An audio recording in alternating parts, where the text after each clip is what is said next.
Right, yeah. So, okay. We are know-it-alls, so obviously we know the answer to this question. What does human nature consist in? Right. No, in all seriousness, and this is really connected to the second possible answer that we discussed. That I think probably one of the most common views is again that we're in a continuum with animals, right? The materialistic Darwinian view of mankind.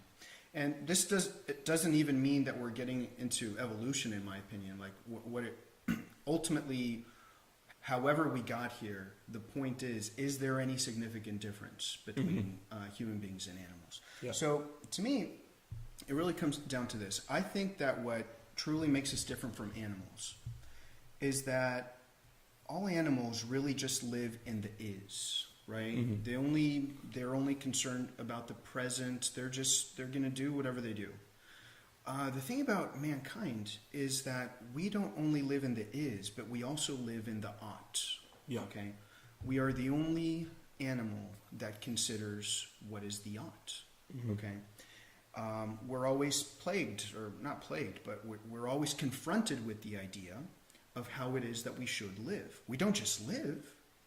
We live, but then we consider, are we living correctly? Are we living up to the way that we're supposed to live? How are we supposed to live? Not just how are we living, right? Would it be safe to say that, in other words, to break it down, right from wrong?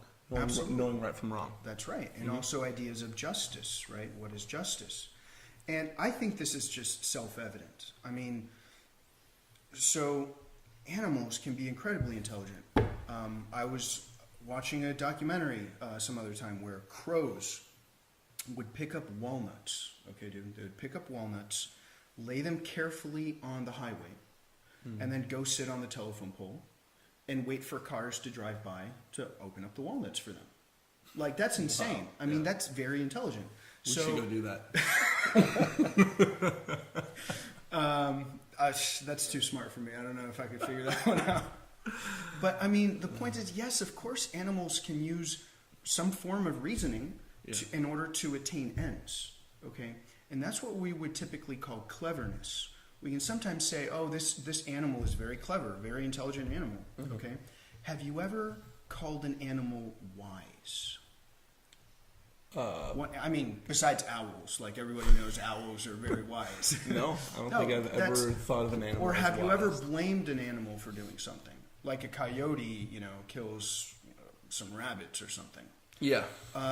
You wouldn't blame the coyote for anything. You would never blame the coyote. Right, yeah. You would never say that a coyote is wise or culpable. You just say, well, the coyote might be clever to attaining its ends, but it never becomes a question as to whether the coyote did something right or wrong. Yeah. Okay.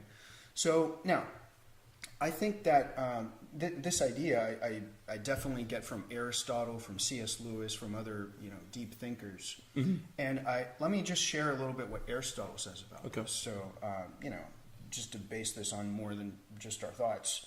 Which, by the way, we should do an episode on just Aristotle one time. I want to break down the Nicomachean Ethics at one point. So. But this quote from Aristotle is not from the Nicomachean Ethics, probably his most popular work, but from the Politics. All right, so here's what Aristotle says. Now that man is more of a political animal than bees or any other gregarious animals is evident. Nature, as we often say, makes nothing in vain, and man is the only animal whom she has endowed with the gift of speech. And whereas mere voice is but an indication of pleasure or pain, and is therefore found in other animals, for their nature attains to the perception of pleasure and pain, and the intimation of them to one another, and no further.